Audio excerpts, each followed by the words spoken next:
Hello mga ka-happy! Welcome back to my YouTube channel. This is me again, Ayn Oliveros from Happyance Vlog.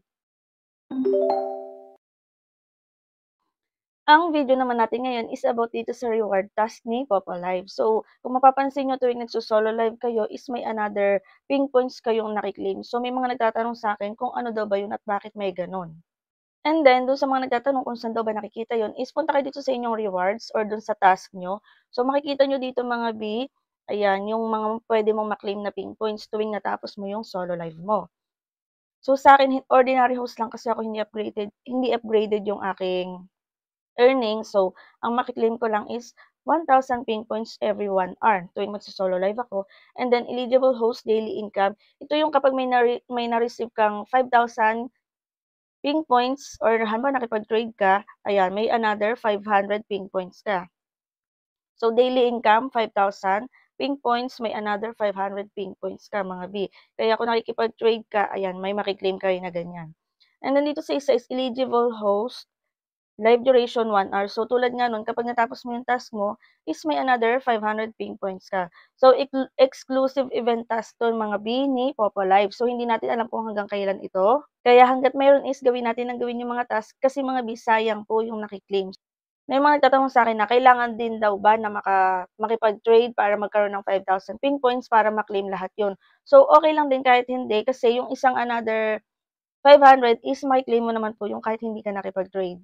So, bale ang mare-receive mo is 1,500 ping points kapag natapos mo yung 1 hour task mo. Pero kung nakikipag-trade ka naman is ayun nga, may another 500 ping points ka. So, sa ngayon mga B, ang ating live is may another mga ping points na nakiklaim 'no. Tapos sa CS pa may 800 ping points tayo. So, 'yan, gawin lang natin ng gawin yung task natin para mas makaipon tayo ng ping points dito kay Popo Live at para makasahod. And then kung gusto mo pang mas mapabilis yung pagsahod is try niyong maglaro mga B. So, ang paglalaro dito is kailangan ng coins. And then kung naghahanap ka ng bilihan ng coins, ay re-recommend ko sa inyo si CocoDP. Kay CocoDP po is ikaw mismo yung gagawa ng transaction mo. Wala ka ng mga coin seller na i-message. I-click mo lang yung link na nasa pinned comment and then mapupunta ka na sa website niya. Legit po itong website na 'to mga B. Subok na namin ito. Puwede siya sa mga gamers and live streamers at may ilaw din po siya. So, pagdating dito mga B, hanapin niyo lang si Popo Live, ilagay niyo ang inyong Popo ID, make sure na tama po para hindi kung saan-saan or kani-kanino mapunta ang inyong bibilihin na coins. And then, pumili kayo kung ilang coins yung bibilhin niyo. Meron ditong 1,000 coins, 7 pesos mga B. And then, pumili kayo kung anong payment method ang gagamitin. For example, Kucoin, GCash, Maya.